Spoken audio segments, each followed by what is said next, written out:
नमस्कार मित्रांनो, संकल्प न्यूज चॅनलवरती आपल्या सर्वांचं पुन्हा एकदा सहर्ष स्वागत। आताच्या क्षणाची सर्वात मोठी बातमी समोर येत आहे। सविस्तर बातमी जाणून घेण्यापूर्वी आपण जर चॅनलवरती नवीन असाल तर चॅनलला सबस्क्राइब करा, बेल आयकॉन प्रेस करा। 5 लोकसभेला अनपेक्षित यश मिळालेल्या काँग्रेसने विधानसभेसाठी मवियामध्ये 115 जागा खेचण्याची तयारी सुरू केली आहे।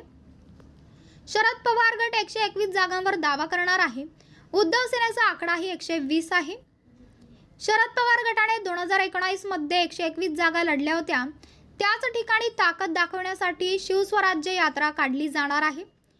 प्रदेशाध्यक्ष जयंत पाटील यात्रेची अधिकृत घोषणा लवकरच करण्याची शक्यता आहे। राष्ट्रवादी अजित पवार पक्षाने राज्यात जनसंवाद यात्रा काढण्याची घोषणा करताच राष्ट्रवादी शरद पवार पक्षाकडून यात्रेचे नियोजन केले जात आहे।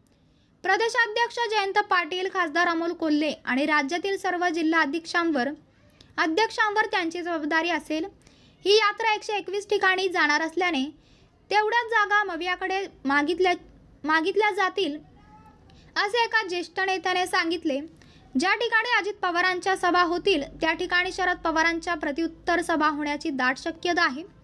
ज्येष्ठ नेत्यांच्या माहितीनुसार शिवस्वराज्य यात्रेला छत्रपती शिवाजी महाराज यांचे जन्म ठिकाण असलेल्या जन्नूर येथील शिवनेरी गडावरून सुरुवात केली जाणार आहे। गडावर सायंकाळी 9 वाजता यात्रेला सुरुवात होणार असून ती पुणे जिल्ह्यातील विधानसभा मतदारसंघामध्ये शक्ती प्रदर्शन करत महाराष्ट्रभरात पोहोचणार असल्याचे यामुळे दिसणार आहे। तर मित्रांनो, आपल्याला काय वाटतंय? आपली प्रतिक्रिया आम्हाला कमेंट बॉक्सच्या माध्यमातून नक्कीच कळवा आणि चॅनलला आणखीनही सबस्क्राइब केलं नसेल तर चॅनलला सबस्क्राइब करा, बेल आयकॉन प्रेस करा, जेणेकरून असेच नवनवीन व्हिडिओ व चालू राजकीय घडामोडी सर्वप्रथम आपल्याला या चॅनलवरती बघायला मिळतील। भेटूयात पुढच्या व्हिडिओज, तोपर्यंत धन्यवाद। जय महाराष्ट्र।